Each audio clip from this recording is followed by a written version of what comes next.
আল্লাহ ও রাসূলের মেরাজ তত্ত্ব পর্ব 25।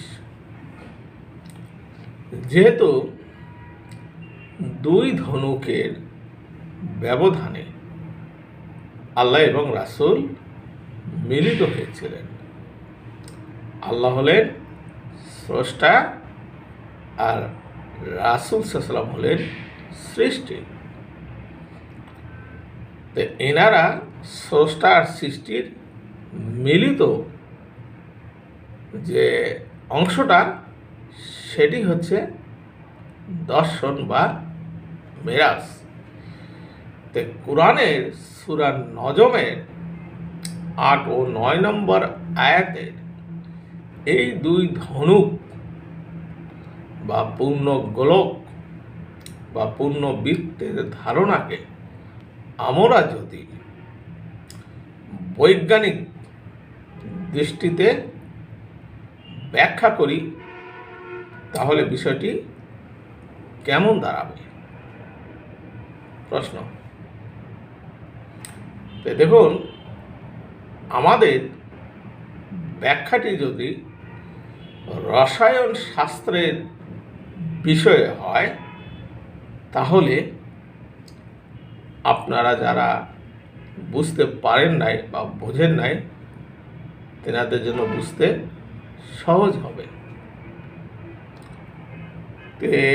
যারা সায়েন্স নিয়ে পড়াশোনা করেছেন তাদের পক্ষে এই রসায়ন শাস্ত্রের ব্যাখ্যাটি বোঝা আরও সহজ হবে।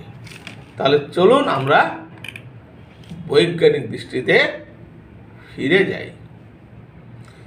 দুই ধনুক আও আদনায়, আওয়াদনা মানে অতি নিকটে, মিলিত হয়ে পূর্ণ গোলক বা পূর্ণ বৃত্ত ধারণ করাকে আমরা যদি রসায়ন বিজ্ঞানের দৃষ্টিতে দেখি তাহলে বিষয়টি কী দাঁড়াবে? আসুন বিশ্লেষণে যাই।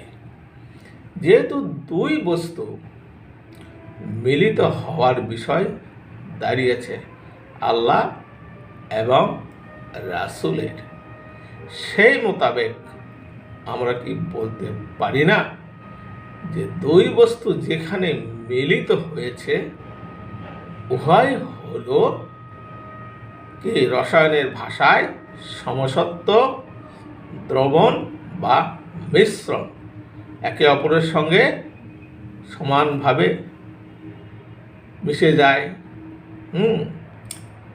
এইটাই বোঝায় আর কি, যে সমসত্ব মানে সমানভাবে মিলিত হওয়া বা মিশ্রিত হওয়া। যেহেতু দুই বস্তু সমভাবে মিলিত হয়েছে তাহলে নির্দ্বিধায় বলা যায় সমসত্ব দ্রবণ বা মিশ্রণ হল মূল দ্রাবক ও দ্রবের সমষ্টি।